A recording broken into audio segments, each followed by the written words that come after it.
epidemiología y cómo es que ésta se ocasiona, identificar los puntos importantes en la anamnesis y en la exploración física, y conocer los diversos métodos diagnósticos y el manejo terapéutico para una atención médica de calidad. La que sigue, por favor. Vamos a iniciar con dislexia y la que sigue. El contenido va a ser la definición, epidemiología, los factores de riesgo, etiología, fisiopatología, cuadro clínico, diagnóstico y tratamiento. La que sigue.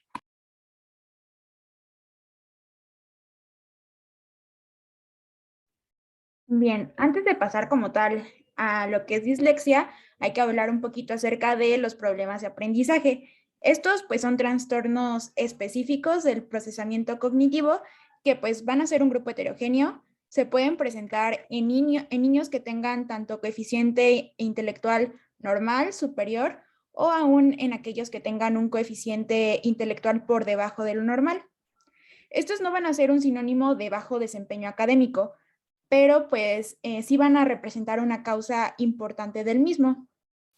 También las deficiencias asociadas, las influencias socioambientales y trastornos de atención pueden ser una causa por sí mismos de bajo desempeño escolar o también incluso agravarlos debido a un problema específico de aprendizaje. La que sigue, por favor. Bien, ahora sí vamos a definir a la dislexia. Este término pues se va a definir como una dificultad inesperada para la lectura en un individuo que tiene la inteligencia para poder pues leer mucho mejor. Comúnmente va a ser causada por la dificultad en el procesamiento fonológico que afecta la capacidad de un individuo para hablar, leer y también deletrear. De forma general, en los lectores normales, el desarrollo de la lectura y del coeficiente intelectual van a estar ligados dinámicamente a lo largo del tiempo, pero en aquellos pacientes o personas que son disléxicas va a ocurrir un desacoplamiento del desarrollo entre la lectura y también entre el coeficiente intelectual, en el que pues el rendimiento de la lectura pues va a ser significativamente inferior a lo que se esperaría dado el coeficiente intelectual del individuo. La que sigue, por favor. Bien, por parte de su epidemiología, dentro de las discapacidades del aprendizaje, la dislexia va a ser la más frecuente y la más exhaustivamente estudiada. Se menciona que afecta aproximadamente el 80% de niños que son identificados con alguna dificultad para el aprendizaje. De acuerdo a Nelson de Pediatría, este nos dice que es más frecuente en niños que en niñas. Sin embargo, explica que esto puede ser debido a que los niños tienen un comportamiento un poco más revoltoso o llaman la atención más por parte de sus maestros a comparación de las niñas. Y por ello es que puede llegar a darse la probabilidad de que sean más identificadas en niños que en niñas, no tanto porque tenga algo que ver con el género. Debido a esto, su prevalencia es discutida, tanto en razón de edad como los métodos que son empleados para su estudio, y se refiere que tiene desde el 1 hasta el 10% de prevalencia en la población infantil. La que sigue, por favor. Bien, por parte de la etiología y los factores de riesgo, la dislexia presenta una predisposición familiar. Es decir, se produce en el 50% de los niños que tienen algún padre con dislexia, en el 50% de los hermanos que tienen pues dislexia y en el 50% de los progenitores de personas disléxicas.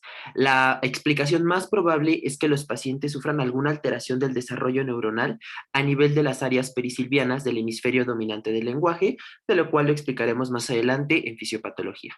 También los estudios de genoma completo han demostrado que hay una gran cantidad de genes que están involucrados en la aparición o predisposición a la dislexia, y cada uno de ellos produce un pequeño efecto. Por ello es que se explica mejor como una enfermedad donde la genética implica múltiples genes y cada uno contribuye en pequeña cantidad la expresión de la dislexia que vaya a tener nuestro paciente. La que sigue, por favor. Bien, ahora pasando a la fisiopatología, pues la dislexia va a reflejar déficits dentro del sistema del lenguaje y específicamente dentro del componente fonológico de este sistema que va a estar engarzado con el proceso de sonidos en el habla.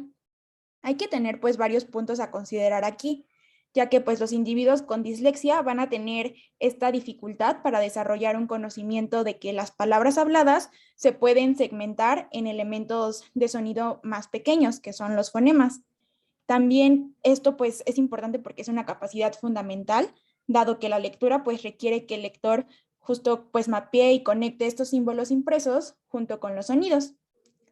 De hecho, la evidencia creciente pues indica que la interrupción de los mecanismos de la atención también puede desempeñar un papel importante en las dificultades para la lectura. Y algunas técnicas de neuroimagen funcional, tanto en niños como en adultos que padecen dislexia, muestran el fracaso de los sistemas cerebrales posteriores en el hemisferio izquierdo.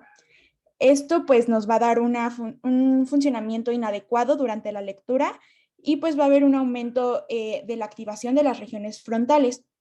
Esto pues es un patrón al que se le denomina como firma neuronal de la dislexia.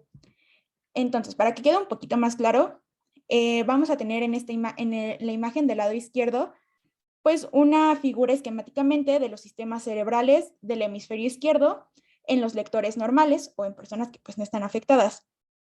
Los tres sistemas para la lectura pues van a consistir en un sistema anterior en la región del área de Broca, que pues va a servir para la articulación y también el análisis de las palabras, y también va a estar conformada por otros dos sistemas posteriores. Uno en la región parietotemporal, que pues sirve para el análisis de las palabras, y otro en la región occipitotemporal, que esta va a ser el área de formación de las palabras. Esta área pues sirve para la identificación que sea rápida, automática y también fluida de las palabras. Y en los lectores disléxicos, que es la imagen que vemos en el lado derecho de la figura, los dos sistemas posteriores pues van a funcionar ineficientemente y parecen también estar infractivados. Este patrón de infractivación pues va a ser como tal la firma neuronal de la dislexia. La que sigue, por favor. Bien. Como ya lo mencionó mi compañera Fer, vamos a hacer un pequeño recuento de lo que ella dijo. Pues el cerebro humano trabaja en su totalidad durante la lectura, ya que ambos hemisferios, hablamos del derecho y el izquierdo, se van a estar comunicando entre sí. Sin embargo, cada hemisferio está especializado en ciertas funciones. El izquierdo es el que se va a ocupar de los procesos del lenguaje, mientras que el derecho se especializa en la información visual y espacial. Ahora bien, en términos generales, en los niños que hay dislexia o también adultos, lo que se va a producir es una disfunción del hemisferio izquierdo. Entonces, se va a ver afectada la velocidad del procesamiento de la información, lo que va a ocasionar que en estos pacientes haya una incapacidad para poder procesar cambios rápidos a estímulos o sucesiones del área visual, así como del área auditiva. Ahora bien, en la imagen podemos ver la comparación de cómo o qué zonas son las que están eh, activadas en un paciente con dislexia y en una persona totalmente normal. Por parte del paciente con la dislexia vemos que tanto la región parieto-temporal como occipito-temporal que se encargan de la forma y análisis de las palabras están disminuidas o apagadas, y la que está hiperactivada es el área de Broca. La que sigue, por favor. Y bueno, en esta es un resumen de lo que pasa o una explicación de lo que pasa en un lector normal y en un lector con dislexia, y pues quisimos dejársela para que cuando les pasemos la presentación les sea un poco más fácil el poder estudiar esta fisiopatología y cómo es que se produce la dislexia. La que sigue. Bien, pues la dislexia se va a manifestar en múltiples defectos de lectoescritura, como por ejemplo puede ser que tenga ritmo lento y también torpe, silabeo, sustituciones o también omisiones de las sílabas o de algunas letras, mala pronunciación, falta de elocuencia, que sea poco fluido al leer, así como también la necesidad de tiempo para poder ofrecer una respuesta oral. Y también todo esto pues va a traer consecuencias secundarias que pueden incluir pues problemas de comprensión de la lectura, y esto a su vez va a impedir el desarrollo del vocabulario y el conocimiento también general de la persona. A menudo también se puede acompañar de otros signos de disfunción cerebral, hiperactividad o también defectos en la atención. Sin embargo, estos pacientes también pueden ser brillantes en algunas otras tareas o áreas, por ejemplo, en matemáticas. Y vamos a tener también distintos signos cardinales que van a ser importantes. El principal, pues, es que van a tener un planteamiento laborioso para la decodificación y el reconocimiento de palabras y la lectura de textos. También otra característica es que la comprensión auditiva en estos pacientes, pues, suele ser buena. Y los niños mayores, pues, van a mejorar la precisión lectora a lo largo del tiempo, aunque pues no van a presentar mejoras proporcionales en cuanto a la afluencia lectora. ya que pues van a seguir siendo lectores lentos. Por parte de la anamnesis, aquí nos mencionaba que pues ayudaba a identificar dificultades del lenguaje que pueden incluso llegar a ser sutiles o precoces en los niños disléxicos principalmente. En estos niños normalmente se menciona que hay dificultades para los juegos de rimas, en el aprendizaje de nombre, de letras o de números, principalmente en los años de preescolar o de primaria. Además, menciona que los niños van a disfrutar y obtener mayores beneficios cuando ya sea su profesor o sus papás le leen y se va a resistir a él leer en voz alta, tanto a sus compañeros como a sus maestros, y van a preferir hacerlo de forma independiente. La que sigue, por favor. Bien, desde el punto de vista de la práctica clínica diaria, hay una clasificación que es la clasificación sindromática de la dislexia. Esta está basada en los déficits neurológicos y neuropsicológicos que están analizados y se considera como la clasificación de mayor utilidad y es la clasificación de Matis y Denkla. Esta nos va a dividir en 4 síndromes. El primero, que es el síndrome del trastorno del lenguaje hablado, también denominado dislexia difásica o atención primaria del lenguaje, y esta es la forma más frecuente de las dislexias. Aquí todos los niños van a tener un antecedente de disfasia del desarrollo, es decir, van a presentar déficit para adquirir la correspondencia grafema-fonema, es decir, escuchar y escribir, también para la fusión de fonemas en palabras, por lo que la lectura y el deletreo van a ser deficientes en los pacientes. Por parte del síndrome de descoordinación articulatoria grafomotora, que sería el siguiente, aquí nos dice que lo principal es una apraxia motora y una dificultad para decodificar de manera fonémica, porque no hay como tal una fusión de los sonidos. En el siguiente, que es el síndrome de déficit en las secuencias, este nos dice que principalmente es una incapacidad para poder manejar las secuencias en orden y fusionar los sonidos. Es decir, el paciente va a estar alterando el orden de los fonemas y grafemas tanto para leer como para escribir. Pueden llegar a leer telas por tales, evas por aves o 1, 2, 3 por 1, 3, 2, etcétera. Y por último, el síndrome perceptual visualoespacial. Este nos dice que es mucho menos frecuente y se asocia principalmente a una deficiencia en la percepción y en la memoria visualoespacial. Es decir, tienen alguna dificultad para poder aprender a asociar la figura de la letra con el sonido. Es decir, no pueden asociar que la A escrita se dice así. Ah, esas son las principales dificultades que tienen. La que sigue, por favor. También existe otra clasificación que va a dividir a las dislexias en dos tipos, que va a ser la dislexia adquirida y la evolutiva. En cuanto a la adquirida, pues son aquellas en las que los sujetos, habiendo adquirido un determinado nivel lector, lo pierden en mayor o en menor grado como consecuencia de una lesión cerebral. Y en la evolutiva, aquí sin razón aparente van a aparecer dificultades para el aprendizaje de la lectoescritura. Y según la ruta que se encuentra afectada, también se pueden clasificar en tres tipos, que es la fonológica, la visual y la profunda. En la fonológica, la ruta que va a estar afectada va a ser la fonológica, como lo dice su nombre. Estos pacientes van a tener dificultades con la lectura de grafemas poco frecuentes, como J, X o K, compuestos como la Ch, la Y o la doble R, y también van a tener un escaso ritmo lector. En cuanto a la visual, aquí la ruta que va a estar afectada va a ser la léxica. Estos pacientes tienen dificultad en la lectura de palabras difíciles o que son desconocidas para ellos y también pues tienen un deletreo y silabeo en lectura pues dificultoso. Y en la profunda, aquí las dos rutas van a estar alteradas. Van a leer estos pacientes mejor las palabras que son concretas que las que son abstractas o las que no entienden. Van a tener, pues, por lo tanto, muchos errores de significado o van a confundirlos. Por ejemplo, la playa con el mar. Y también van a tener errores visuales y morfológicos, por lo que pues va a derivar en paráfrasis semánticas. Cambian estas palabras, como ya lo mencionábamos, playa por mar, ropa por camisa, etcétera. La que sigue, por favor.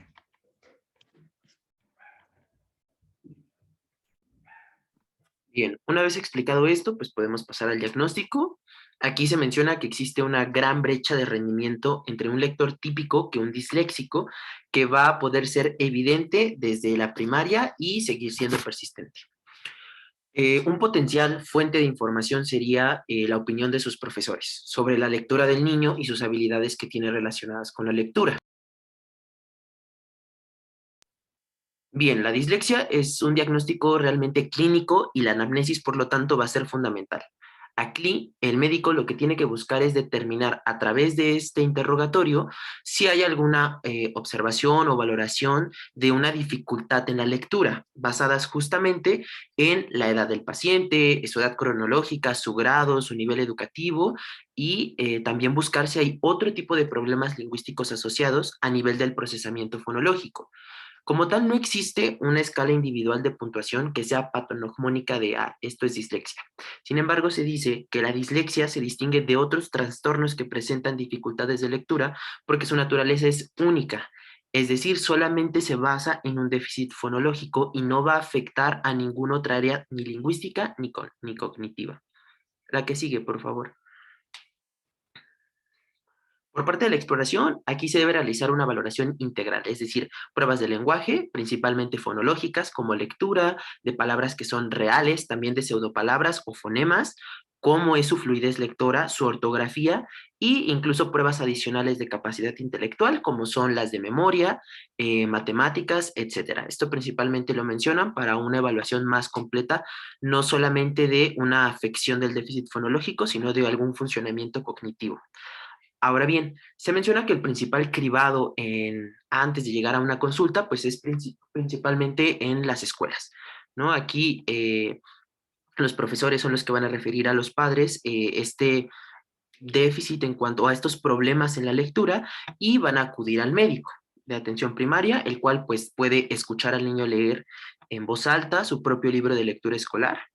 También se menciona que pues en algunos consultorios pueden llegar a tener diferentes libros de acuerdo a los niveles, justamente pues para este fin, siendo la lectura oral pues el método más sensible para poder valorar tanto la fluidez como la precisión de la lectura. Aquí lo que principalmente vamos a encontrar es que el paciente va a tener en un intento de leer en voz alta, exhibir, digamos, de manera forzada el querer decodificar y reconocer las palabras que están ahí. También se caracteriza porque va a haber dudas o una pronunciación incorrecta o intentos repetitivos para poder o intentar pronunciar palabras con las que no están familiarizados y referían al text de Taure, que puede ser una herramienta útil para evaluar la lectura de palabras sencillas en condiciones cronometradas. Es decir, le ponen una serie de palabras, toman el tiempo en cuánto se tarda a poder leerlas y la van a comparar con resultados obtenidos que pueden ser tanto de compañeros del mismo curso o de probandos, ¿no? Personas o niños que sean de la misma edad y que no tengan ninguna alteración lingüística ni cognitiva. La que sigue, por favor. Bien, ahora en cuanto a su tratamiento, al inicio este se va a centrar en solucionar el problema de lectura. Los programas que son eficaces en la intervención van a aportar una formación semántica en 5 áreas que son principales. La primera, la conciencia fonémica, fonética, la fluidez, el vocabulario y también estrategias de comprensión. Al tomar cada uno de estos componentes del proceso de lectura, de uno en uno, las intervenciones eficaces pues van a ir mejorando esta conciencia fonémica en los niños. La capacidad para concentrarse pues en fonemas también es muy importante y todas estas estrategias nos la van a ir pues dando. Y también pues van a dar la capacidad de que puedan manipular estos fonemas en sílabas y también en palabras pues ya habladas. Hay puntos que son muy importantes entonces para este tipo de pacientes. El primero, la lectura y el deletreo, ya que pues van a enseñar a los niños a justo manipular estos fonemas con letras y centrar la enseñanza en la manipulación de 1 a 2 tipos de fonemas en vez de múltiples tipos y enseñar a los niños que se pueden pues dividir en grupos pequeños. La fluidez también es otro punto fundamental porque permite pues el reconocimiento automático y rápido de las palabras, aunque pues suele reconocerse que la fluidez es un componente importante, pues se ha demostrado que es difícil que estos pacientes lo puedan adoptar.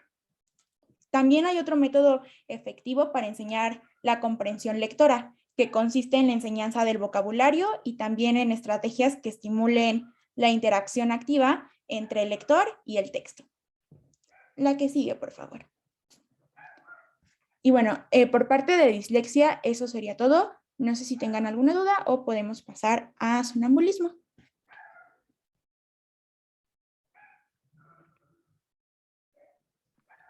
No, Bueno, continúe.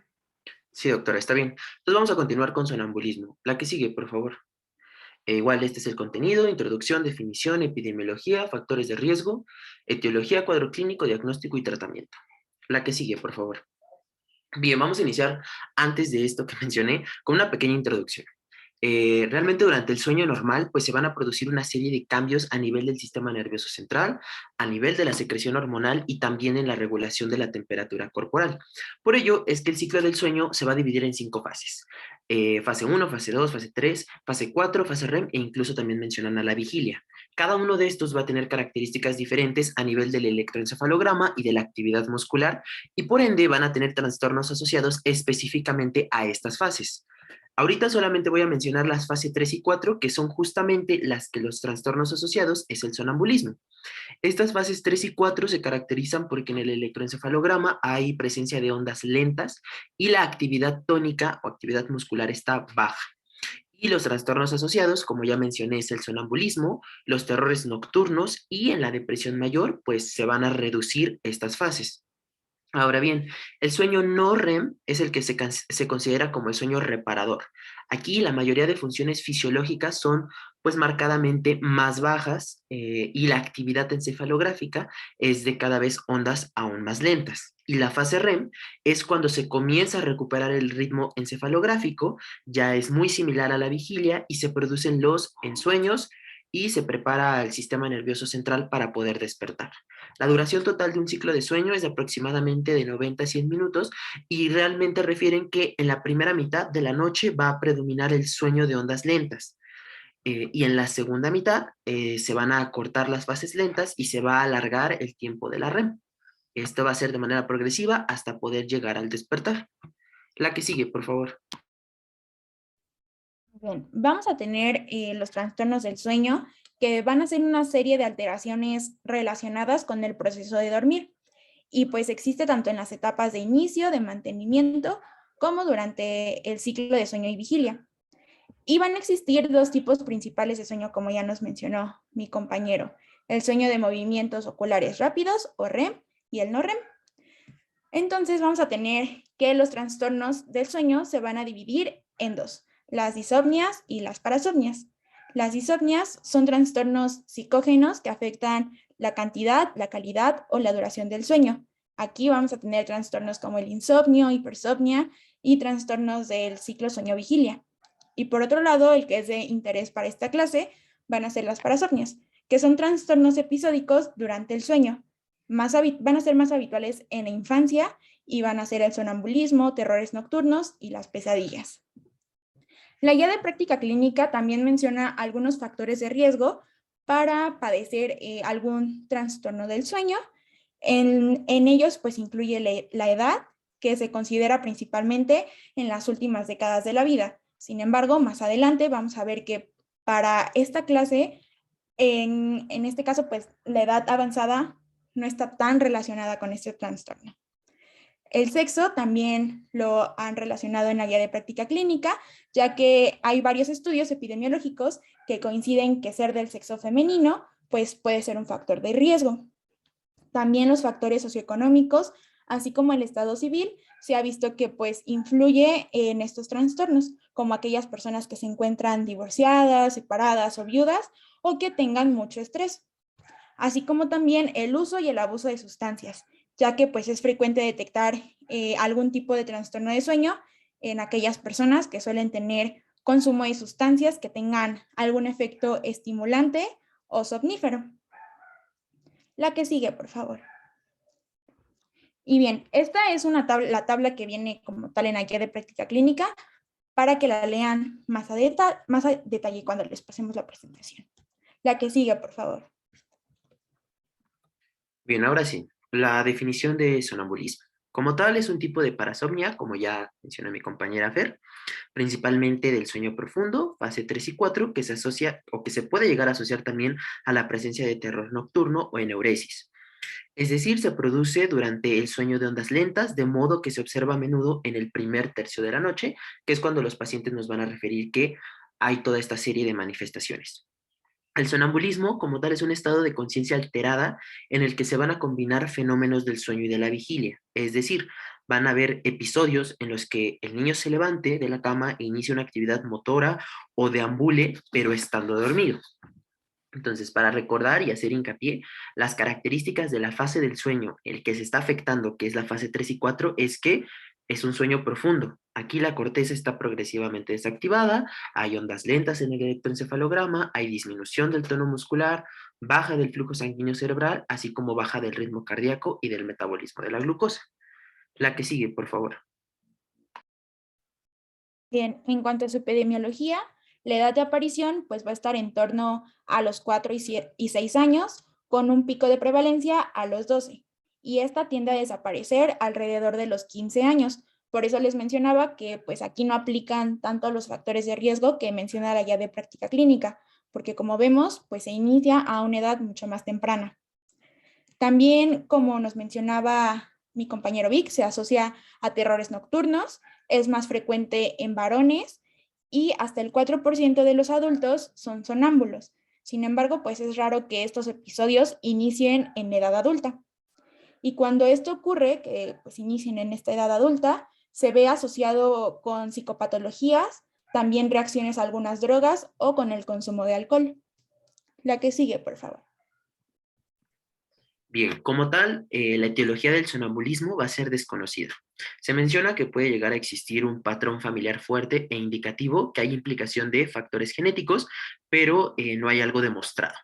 También se habla como factor de riesgo a la privación del sueño, que dice que es uno de los factores precipitantes más frecuentes en los pacientes con sonambulismo.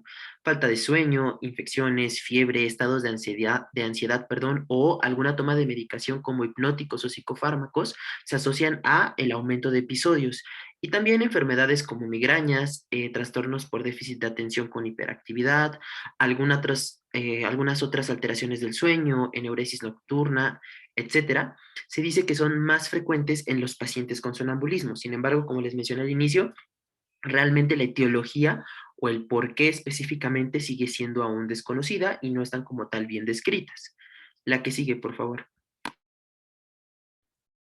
Bien, como ya lo hemos venido mencionando, pues este trastorno se caracteriza por la presencia de actividad motora coordinada durante el sueño. Aquí el sujeto pues va a caminar sin tener como tal contacto con el ambiente. Incluso puede llegar a hablar durante el sueño, aunque pueden llegar a ser ruidos incomprensibles. Los cuadros van a tener una duración desde unos minutos hasta media hora y pues van a ocurrir en las 3 primeras horas del sueño durante las fases 3 y 4. Los pacientes pues van a permanecer dormidos durante todo el episodio y van a tener una mirada fija y también vidriosa. Típicamente pues no van a responder a los intentos de los demás de comunicarse con ellos o a estos estímulos que pueden provocar otras personas. Entonces, pues no van a responder a estos intentos, ¿no? Se van a despertar difícilmente y pueden estar incluso confusos al momento de despertar. Y aunque no se considera como un padecimiento grave por sí mismo, puede llegar a existir riesgo de caídas o de accidentes. Incluso algunos pacientes pueden tener conductas complejas, inapropiadas o incluso violentas durante el episodio. Y a veces también se pueden llegar a poner violentos al intentar despertarlos. Los episodios pues pueden terminar espontáneamente y algunos pacientes tanto pueden volver a su cama, mientras que otros se van a dormir en el lugar donde estén en ese momento. La que sigue, por favor. Y bien, este es un cuadrito que trae resumen de todo lo que les estamos diciendo para que sea mucho más fácil. La que sigue, por favor.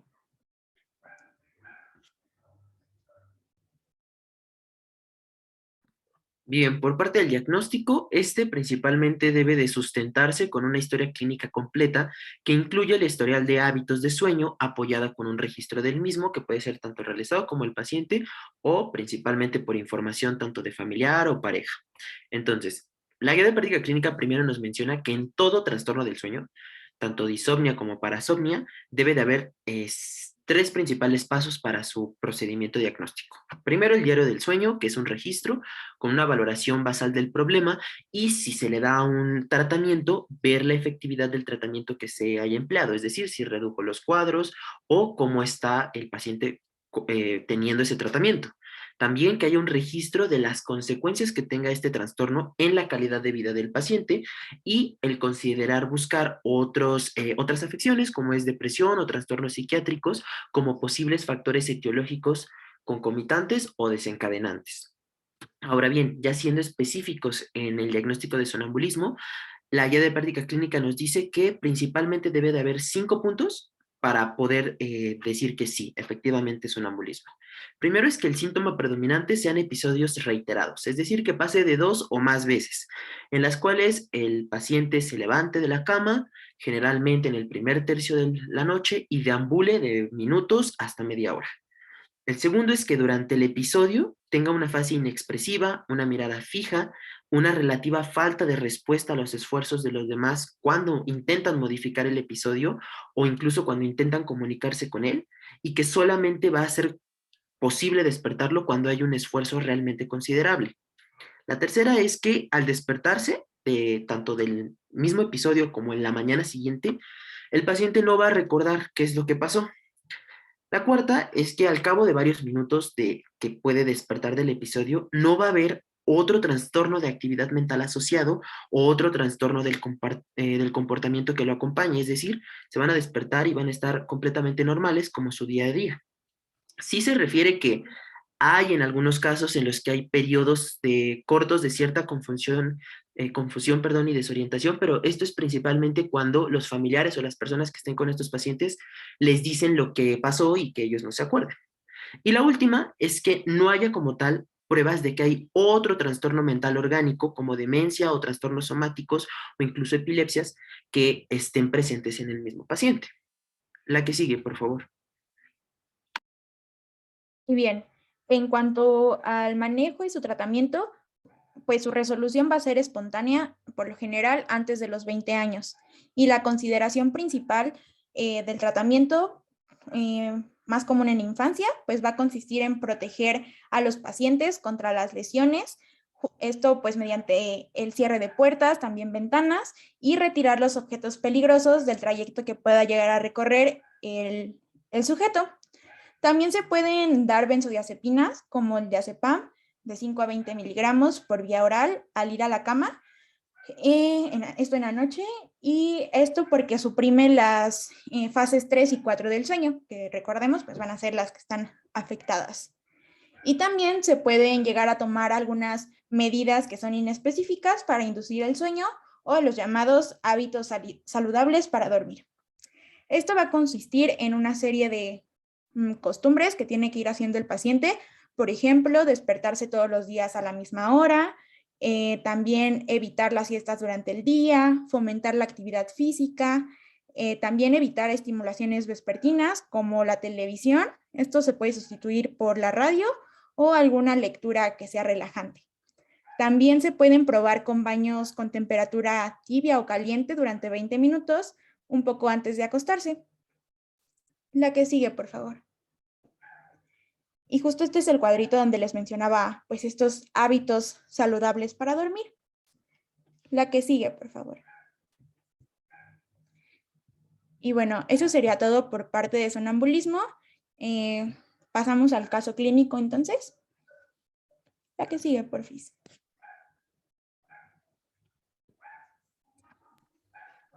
Bien, entonces, por parte del caso clínico, pues Alex es un niño de 9 años que está cursando el tercer grado de primaria en una escuela pública que es de carácter ordinario. Bueno, Alex es el segundo de 3 hermanos y su nivel sociocultural y económico es medio, ¿no?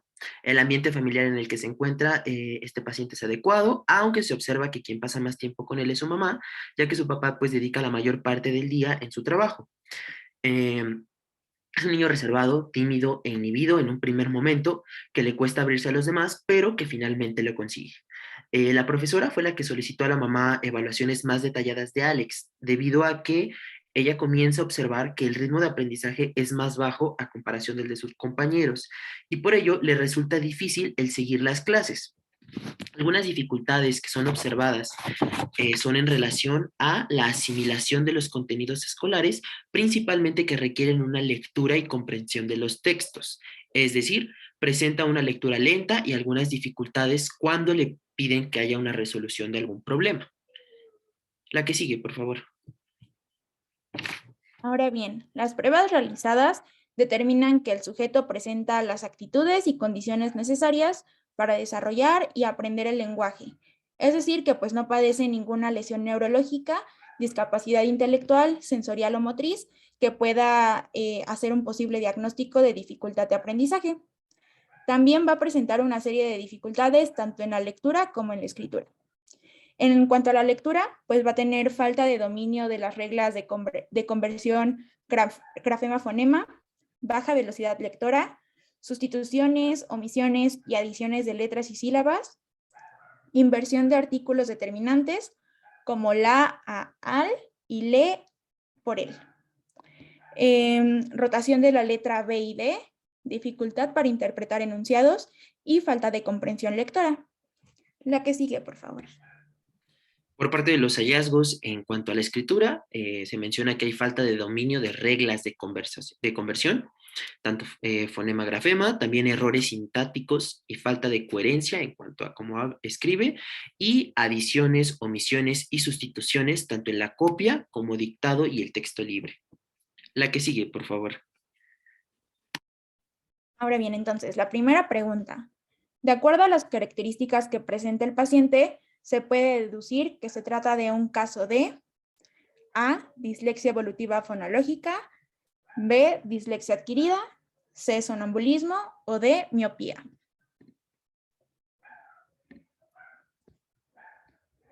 ¿Le puedes dar una, por favor?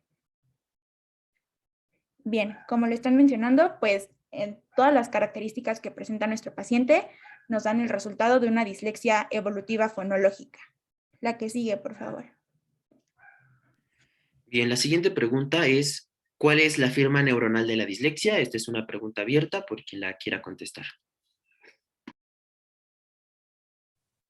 Bueno, como mencionaba mi compañera Fernanda en el esquema que nos puso, va a haber error en los sistemas cerebrales posteriores, en el hemisferio izquierdo, y va a aumentar la activación de las regiones frontales, y pues esto va a ser característico de la dislexia. Ok, ¿le puedes dar una más, por favor?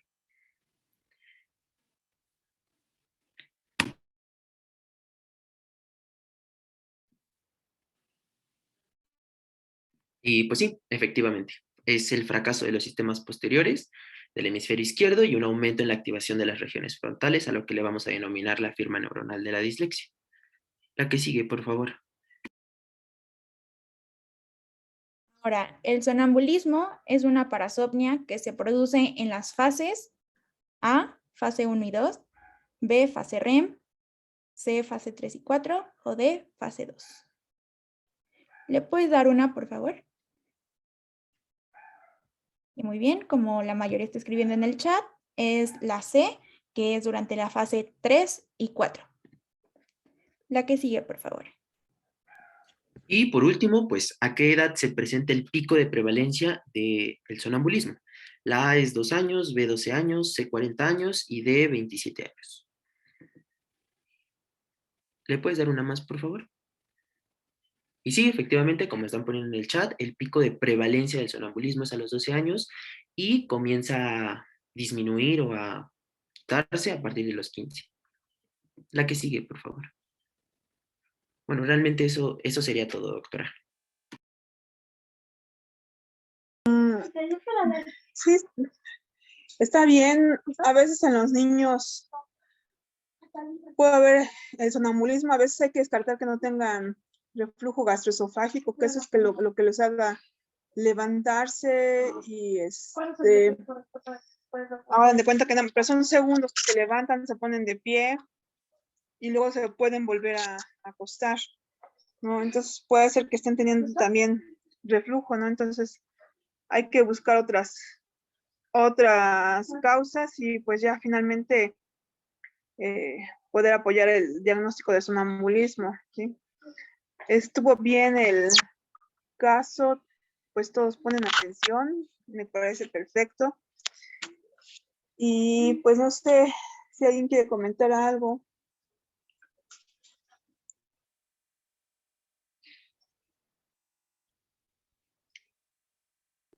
No, Ah, doctora, todo muy bien, gracias. Bueno, pues entonces vamos a acordar que la dislexia pues se va a presentar en los niños, ¿no? Yo creo que los primeros que lo van a notar son los maestros, que son niños que no pueden